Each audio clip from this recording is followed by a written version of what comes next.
Thank you so much, G-Sun, for the analyst desk translation, and welcome back to the commentator's desk for Game 2 between Gen.G and T1. Gen.G will now move over to the blue side, and we'll see whether T1 can utilize counterpick in order to make this one work. They had a draft where they tried to hold on to some flex picks, and then they got Nico'd in the end, and I guess that's what led it all to crash down. Yeah.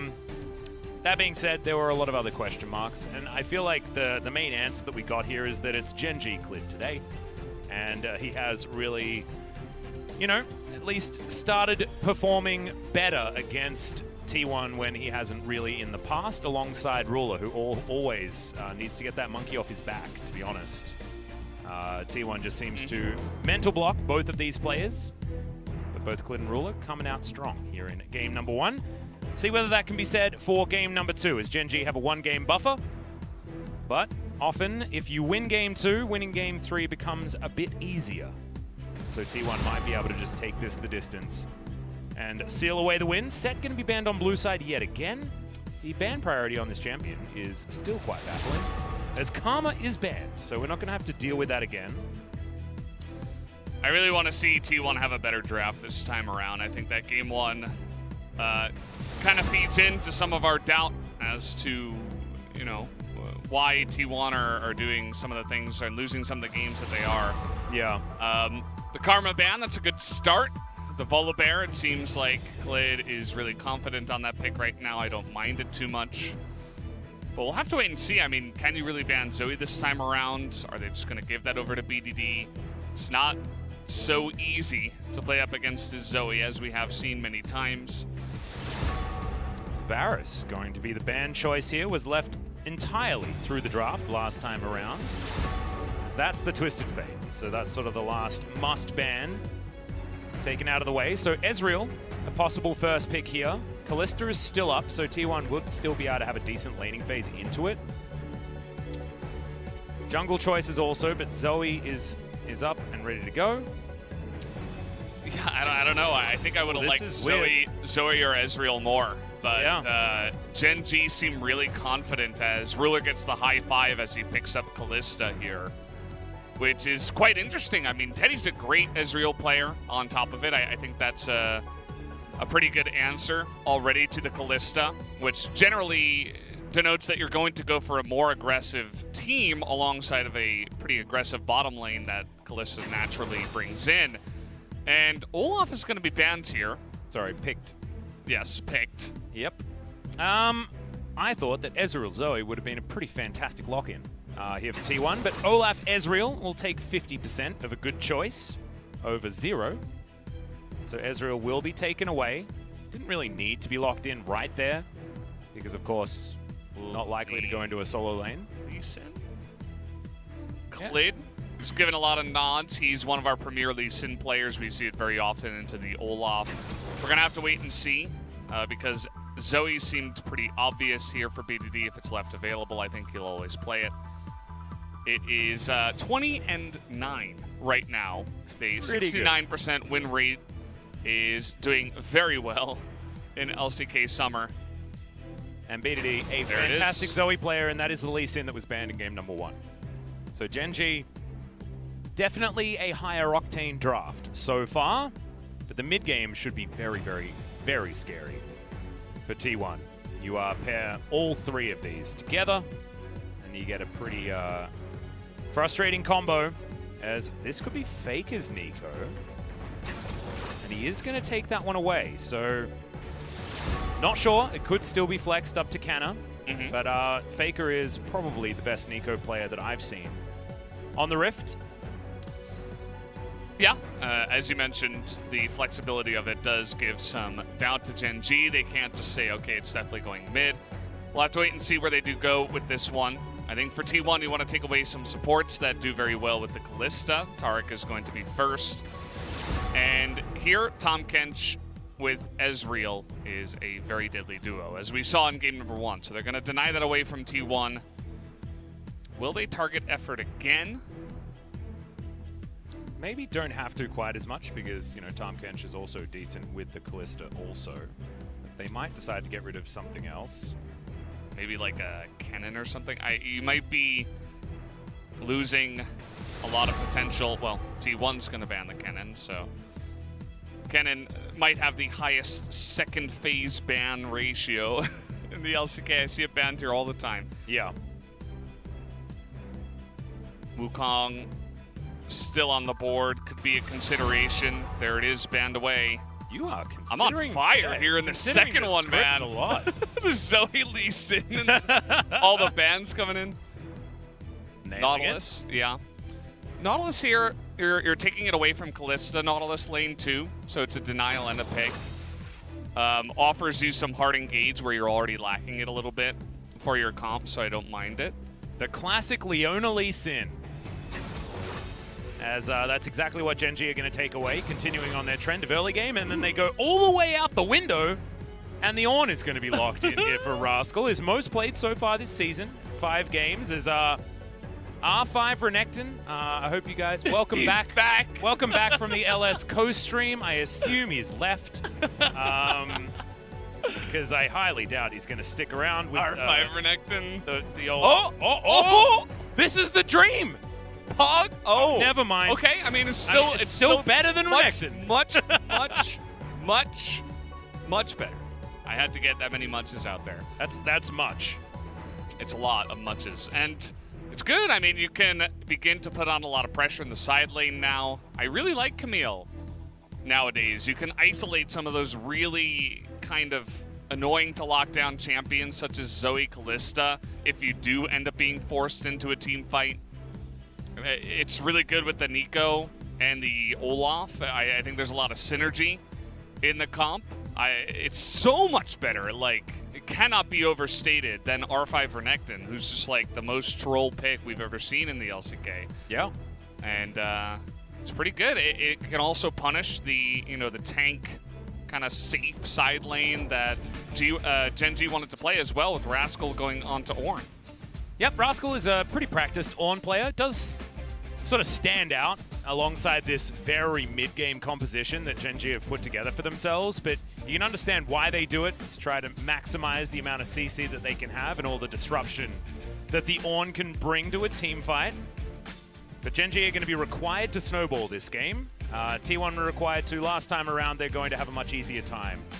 Straight out the gate, works very well as a 4-1 composition, but like you say, Canna can go in and try and assassinate that Kalista in the hands of Ruler, and that might be their avenue for success. I don't like the Olaf at all in this composition, personally, but let's see whether Cuz can just utilize it based on the comfort that he has on the champion in order to get them across the line. And Faker's Nico has always been very impressive, so looking forward to seeing what he can do now up against BDD on this particular pick. BDD, of course, with ultimate comfort in his Zoe. Yeah, that was one of the question marks coming into Game 2, was would he be able to play this Zoe? Because they did ban it in Game 1. That was their first ban on blue side, actually. So T1 obviously know how good he is on the pick. Oh yeah, definitely a lot of respect, but sometimes you got to let something through. Yeah. And Karma, Volibear, TF are definitely sort of like the top of the totem pole when it comes to bans necessary. And Rascal's probably our best top lane Karma. The Volibear was debuted by Clid in the jungle, and he has had, I think, only victories on the champion. As I'm going to check it out now. He's lost 1 time out of the 4 that he's played. So definitely not a bad win rate. And they banned, what was it? Yeah, Twisted Fate, and Twisted Fate's busted. So yeah, you're not going to let that one through. It's going to be interesting to see how Faker's Nico does into the Zoe. It's not the most mobile. You do have that kind of invisibility dash, of course, but you do have to kind of play within the Zoe's ranges a little bit.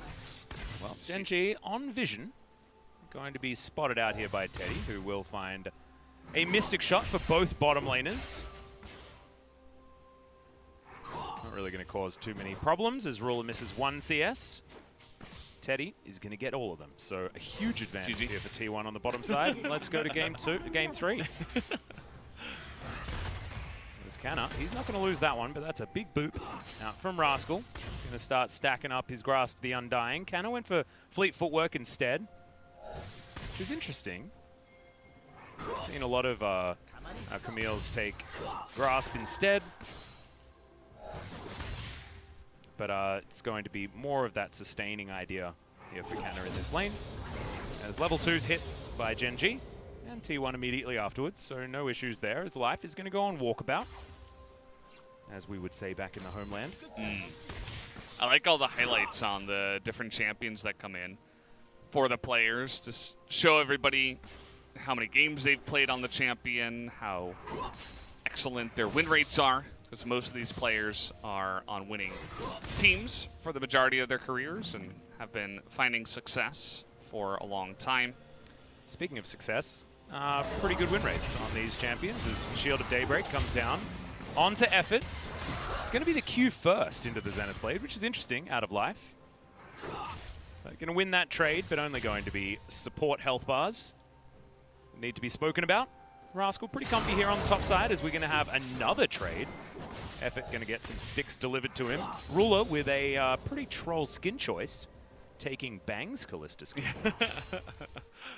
I like it. Yeah, very, very smooth. Sometimes it's about the mind games. Yeah, you just dunked on the enemy team, you got player of the game in game 1, and then you come out with the the SKT. Callista is always a nice little play.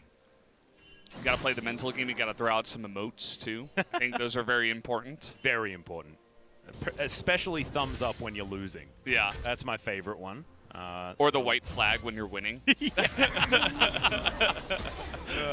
think Sad B is my my favorite one so far. Just the Sad B. Whenever you miss a skill shot, yeah. Sad B. Oh my god, so good. And we'll have to wait and see about how this game does go. Game number 1, again, was kind of a snooze fest in the beginning of the game. Both junglers here aren't really looking for ganks. They're just going for full clears. Yep. The lanes are just kind of chilling. Faker's a bit ahead for now, slightly, but Ruler is ahead on the side of Gen G, down in the bottom side, very slightly. Yep, minion waves are going to just completely reset on the bottom side of the map, and we're going to have first backs coming in. So Vampiric Scepter completed here for Ruler, and Teddy, as he gets back to base, it's going to be a tier start. So not the same idea as what Ruler had, which was rush the Sheen, try and get as much lane control as he could. Wasn't actually able to really win out in that lane, as we saw. But it's going to be a little bit easier here for Ruler to retain control as Clid puts down a control ward, spots Cuz, and they've got vision everywhere on this top side. But Cuz is going to move on over. Clid's going to have to back away. Level advantage here for the Olaf. I like the little mind games he was doing there with this Q, just pretending he was leaving and then just a little bit of a fade away. Didn't end up, you know, killing that Krug, but cool little idea. As Olaf, if we're just going for straight up farming, he's always going to be a bit faster than the Lee Sin. Notice the pings, the yellow pings there on the blue side. Just probably from the side of Cuz, saying that's probably the path that the Lee Sin is going to take from here on out. Yep, Ruler a little bit further away from life here after he goes in. So not going to really be able to find anything there off the back of the Zenith Blade. Sometimes you just got to throw it out and see whether it sticks. It stuck, but you know, really didn't mean anything. Effort and Teddy still at full health, having a pretty good time. Ruler slightly ahead in the farm. Nothing to write home about whatsoever. As Effort and Teddy just coasting. Definitely a game where they'd be more happy to coast based on their composition. As now we're checking out the Zoe win rate. Zoe Lee Sin win rate, which is 6-1. Wow, very specific. But only loss was for Gen G. Yeah. And this is something that we talk about a little bit here, the mid-jungle duos that do come in. Obviously, the ability for the gank setups to come in. We're just getting the word that they lost up against Damwon, I believe, with that duo, so that's the one loss. A lot of people have lost with a lot of things against Damwon. Yeah, but the gank setup is just really great from both sides, so I think they have a lot of power together. Clid taking a nice little chunk there, Cuz is already level 6. Yeah, so. He's a big boy.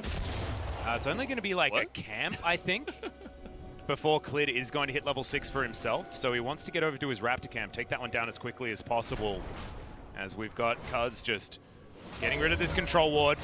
That's the Shield of Daybreak, actually, as Ruler up against this wall. Exhaust comes in. Cuz has to vacate the area. That's a lot of poke damage onto Ruler as he backs away. And now, Clid does have that level 6.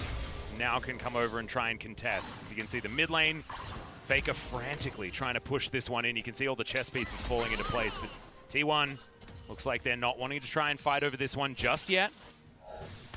And I thought that maybe it could have been an opportunity with how much damage was dealt to Ruler there, but just eats through his potions, utilizes the Vampiric Scepter, and he's going to be back up to relatively high health pretty quickly.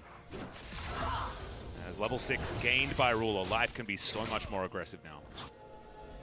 Oh, and Cuz is going to be spotted here on the top side, I think, by Rascal. Puts the ward in, and that's actually a big trade. But this is a scary Olaf. Rascal may actually have to flash here. Does. Blast Cone going to be utilized, so Lee Sin deciding that he'll go home at that moment. Interesting. Zenith played very close to putting life right underneath that turret. Neither side was confident enough to just run at the dragon. Now that Rascal had to flash away, you can see that T1 are setting up for this, but it's a 3-on-2 for now. Yep, Ornhorn comes in. It's going to be a big knock-up. Ragnarok, remember, is on cooldown, and Cuz just going to be eliminated. First blood goes to BDD. Kick back. Pop Blossom was about everywhere as Faker's going to be able to grab the kill onto the Ornn, but in goes BDD. That's the double. That is why you ban this champion from this mid laner, by the way, as Faker, he's not going to be tricking Clid this time. Remember, they played next to each other for a very long time. And that is going to be 3-1 in favor of Gen G, and a much earlier first blood than game 1. Yeah, oh man, this is just out of control now. Gen G gets such a massive advantage from that. They pick up the 3-1, and also the Rift Heralds here very early on. Olaf might just try to run at the Drake, but he's on vision now. There's the Fate's call. Effort taking a lot of damage. Depth charge. Doing some work here, but the Ignite's ticking down. Oh my goodness. Aftershock, still such a good ability. The Flash was held onto here by Effort, able to dredge line his way out and cleared. Nice little smite there as Cuz just walks on over, tries to offer an axe to the situation, and isn't going to get any joy. Losing a lot of time doing that too. He's not going to farm his camps. I think he could have just assumed that that one was going to go the way of Gen G, maybe even just try to run at that dragon, but that was also taken away because Effort kind of just got caught there. There was a lot of priority in the bot side for Gen G, so maybe they would have been able to rotate over to the dragon. But we're going to take another look at this, and they say, well, Rascal's low. Maybe we can just do it, but he takes so much damage from the swipe from the Rift Herald, Cuz does.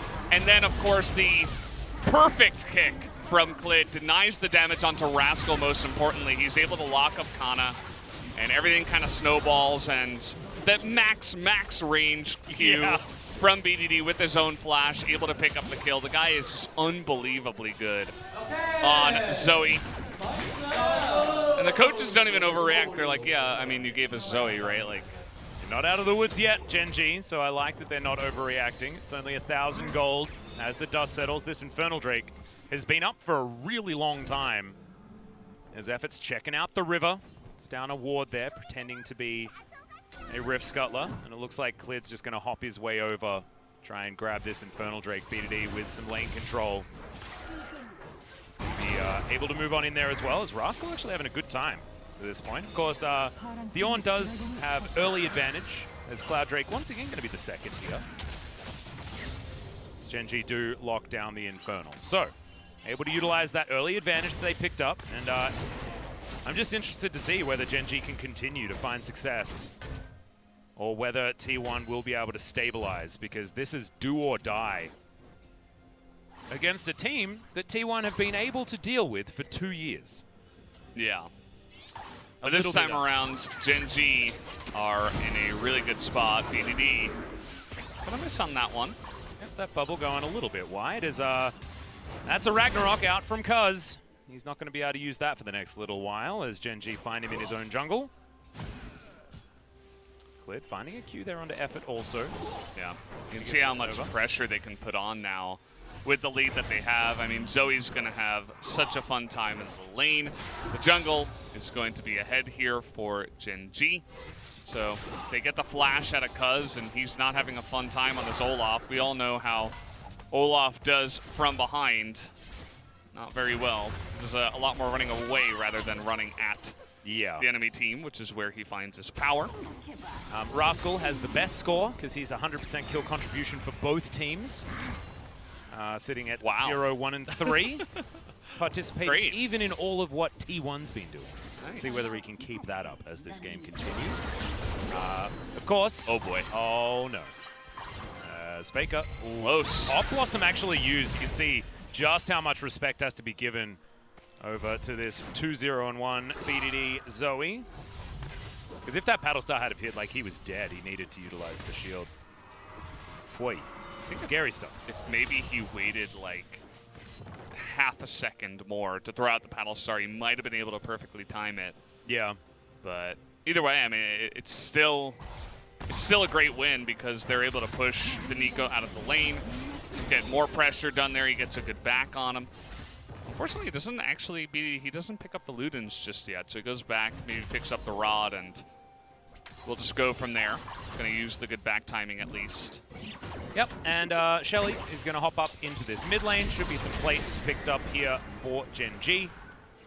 And Klid's just going to vacate. He knows that he's going to be able to get that plate gold for himself and gives the rest of it over to BDD. Who was in position at the right time as Faker. Not going to take too much damage there. Portal jump from BDD, not going to be enough. As now, we might be able to get this demolished proc for Rascal, and he does. He's only got another 10 seconds to go, but he's still going to get some plates here. As Rascal picked up the turret aggro, now he's trapped. As there's the Ornhorn, wants to go back as Cuz. Yep, he's got Ragnarok, but ooh, tags him there. Cleared in position. Good sidestep from Rascal. He's a chunky boy, his old Ornn, but still just hiding in that that wall. It's pretty effective. Yeah, and you can see it's pretty rough. Like, the only time that the Camille is able to get damage early on in the game against Ornn is if you ultimatum him under turret. The Camille is going to need probably another item to start doing really effective damage, but the Trinity Force is definitely a good start. Sunfire keeping a lot of health, picked up alongside the Ninja Tabby is going to make him really difficult to punch through, of course, so we won't see much split push domination from the Camille for quite a while here. Yep. The Tiamat not being completed early from Canna as well is a little bit confusing because you do want to be able to wave clear against the Ornn, who just has so much of that wave control. So Canna just making sure that he gets to as much power as early as possible for potential team fights. I mean, you can understand why he wants to be able to, single out Ruler, but doesn't really help his laning phase. As we do have jungle items coming in for both of our junglers. Klid with his Mercury Treads as well. Ninja Tabi selected here by Cuz. Doesn't quite have his Kindle Gem available just yet that our Klid's put together. The Warrior versus Cinderhulk, pretty understandable stuff here in this matchup. And Blade of the Ruin King is done for Ruler. Having a look down the line, Ruler is still quite a few CS ahead. This Canna not going to get knocked up. Gets himself the magic damage shield. Now, Klid's running. Oh, he's booking it.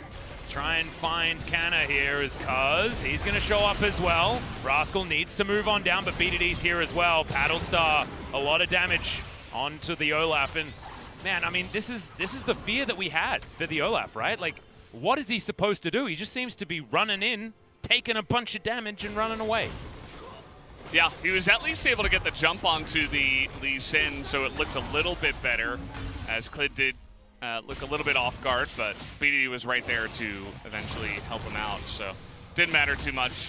Faker was busy going back and trying to push the lane and maybe try to get some priority around the Cloud Drake that is up here.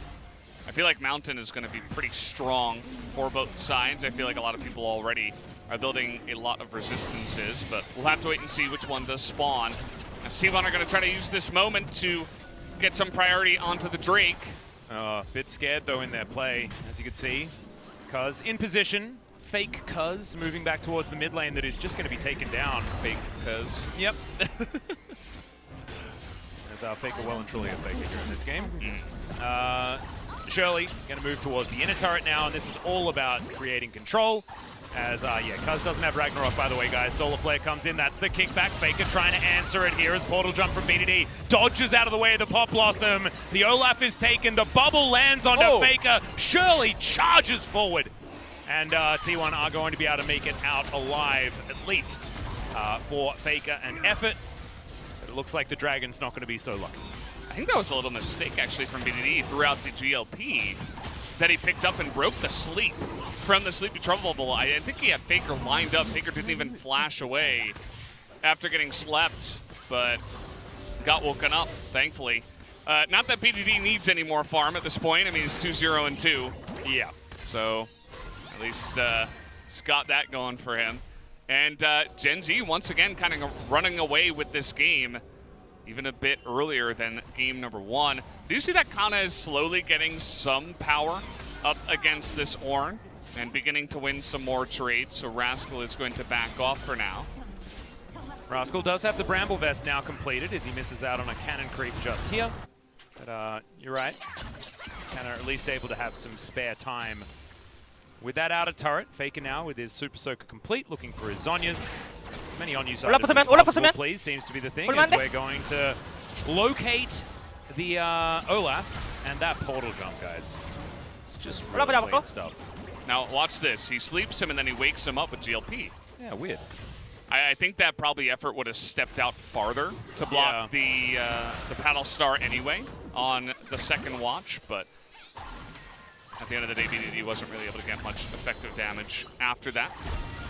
Barrier picked up here by BDD, and Faker taking way too much damage here. Pop Blossom going to be utilized. There's the Paddle Star. Faker, more sparkles. There's the last auto, and BDD gets the solo kill. Avoids Kana here as well, as finally the ultimatum comes in. BDD eventually will fall down, as I think an Olaf died in there somewhere, not entirely sure, as Kana gets a great stun, but Clit seems not worried at all. Ruler's going to move on over and picks up the kill here from the top laner, and I think, guys, it's looking like all she wrote.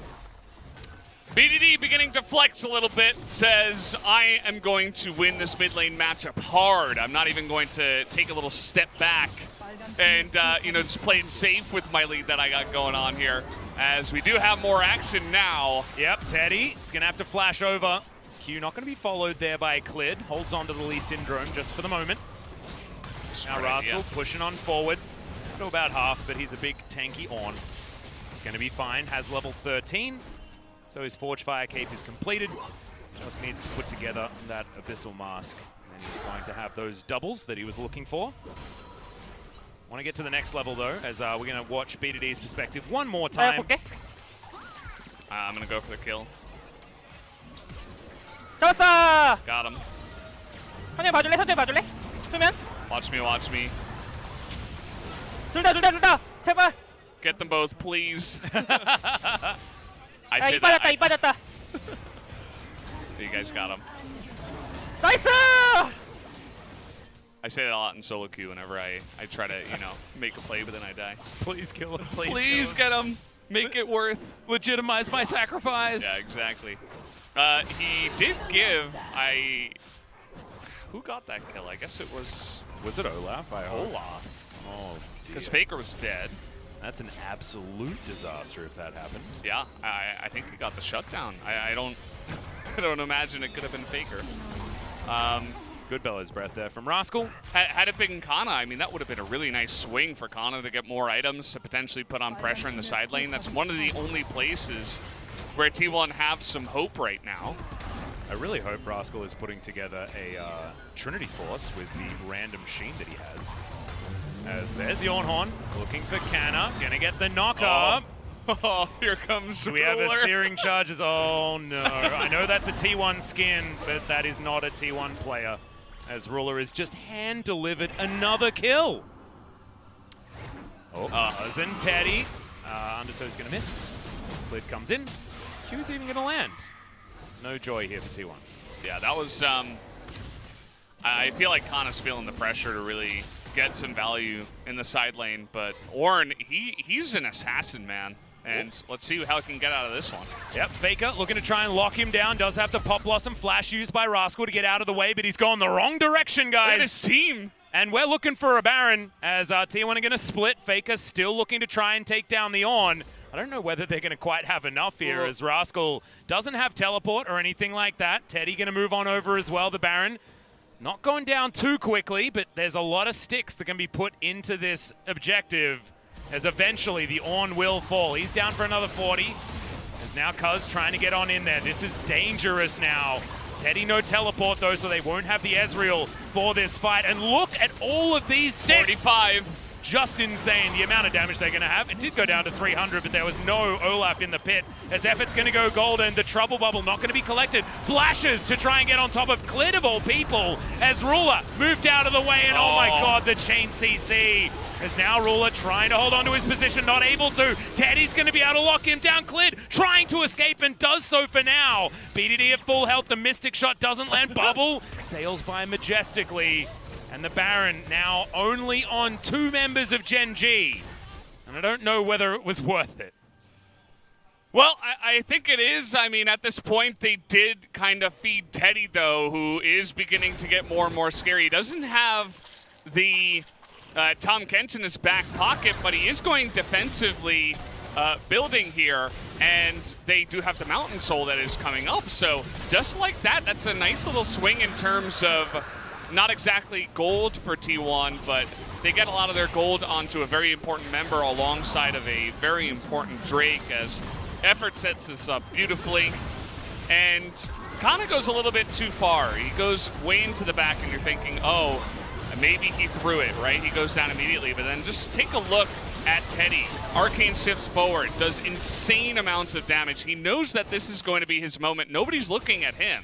They're all looking at the front line, the Camille that goes down, the Olaf, the Nautilus that took a ton of damage.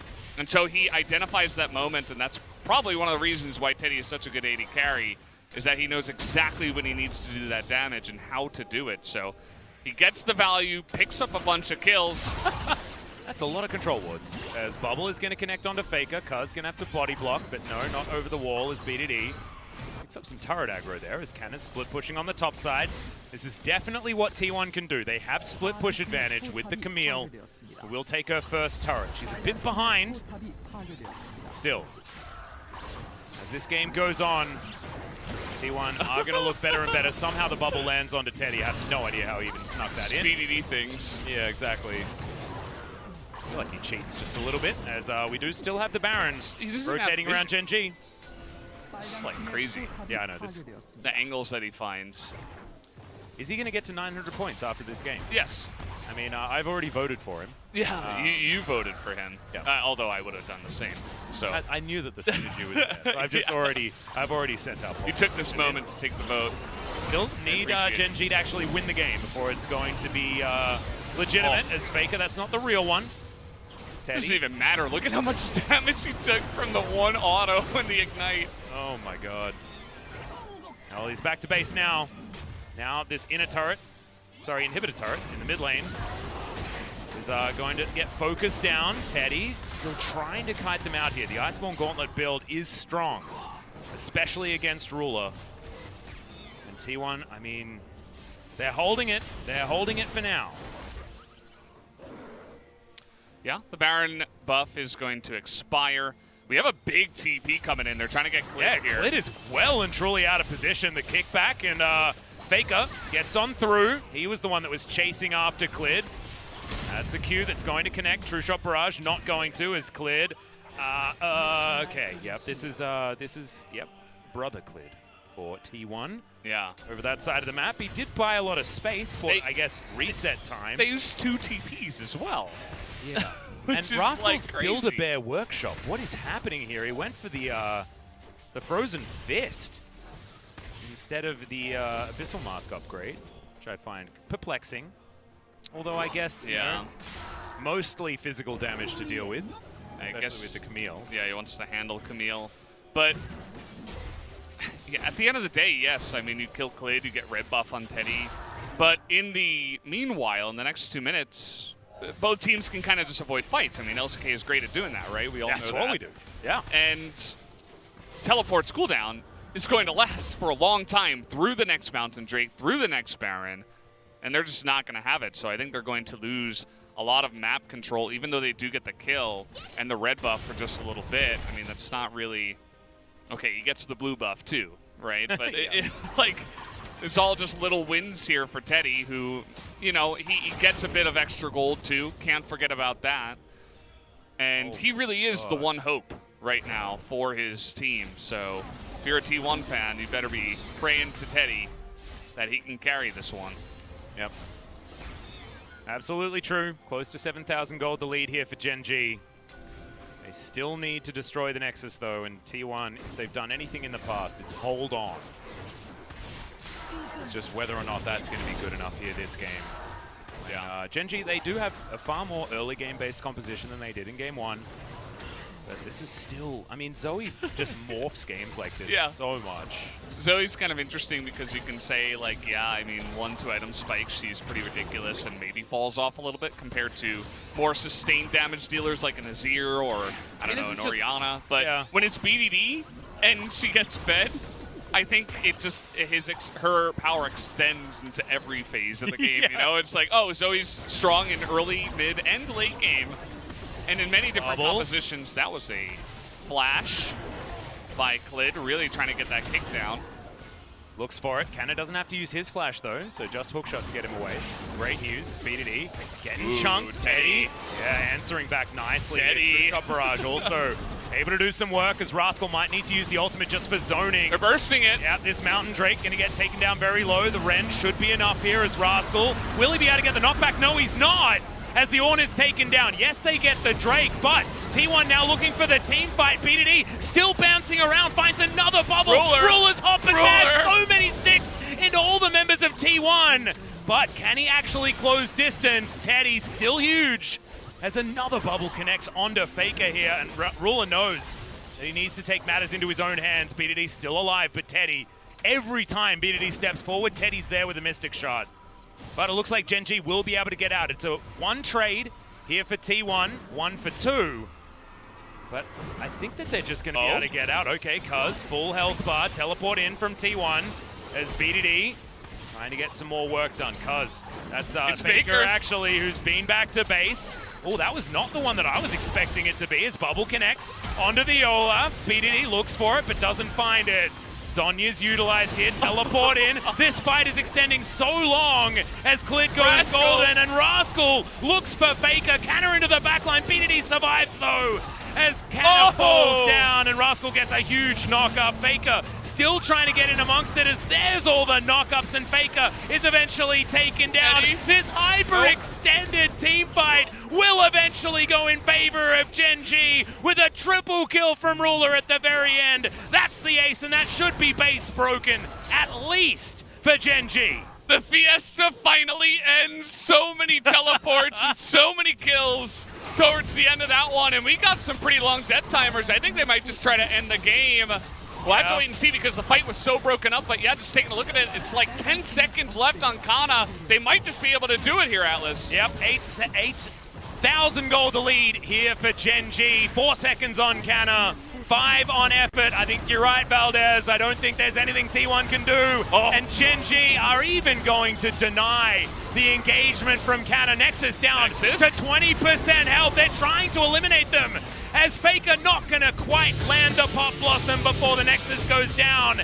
And Gen G, they couldn't do it in 2019. They haven't been able to do it in 2020 until today. 2-0 for Gen G, looking much better against T1 that were their kryptonite for so long. Oh, they played so well today to Gen G. And T1, they were nearly able to carry it back there. Teddy desperately trying to carry his team. And Ezreal is so good in those weird team fights that extend to such crazy lengths. And that's so Zoe, TPs. Man. So does Zoe. And even did, I mean, Rascal's TP felt like the biggest one. He zoned 3 people out. He killed 1. He allowed the team to kill whoever was assassinating the backline onto those low members of BDD and Ruler, I believe it was. But either way, I mean, we're definitely going to have to take another look at that last team fight. And no doubt they're preparing the replay right now. I mean, it's a lot of footage. Yeah. That team fight seemed to last for approximately forever. But it's just really impressive that Gen G have been able to get this monkey off their back, man. Like, Rascal comes in with an unorthodox Ornn pick in that scenario as well. He had his weird Build-A-Bear workshop with his frozen fist that he did give some extra priority to. Yeah. T1, they're already off stage. We didn't get too many shots of them on the camera. No. I was very interested to see, how they were feeling. BDD drops the bottle, but he doesn't drop the ball when it comes to carrying his team. Man, you cannot give this guy Zoe. I don't know what they were thinking with that. I mean, I know there's so many things you can ban in the first 3, and you only have 3 spots, but every time I see it, I'm like, how did he get it again? He can't keep getting away with this,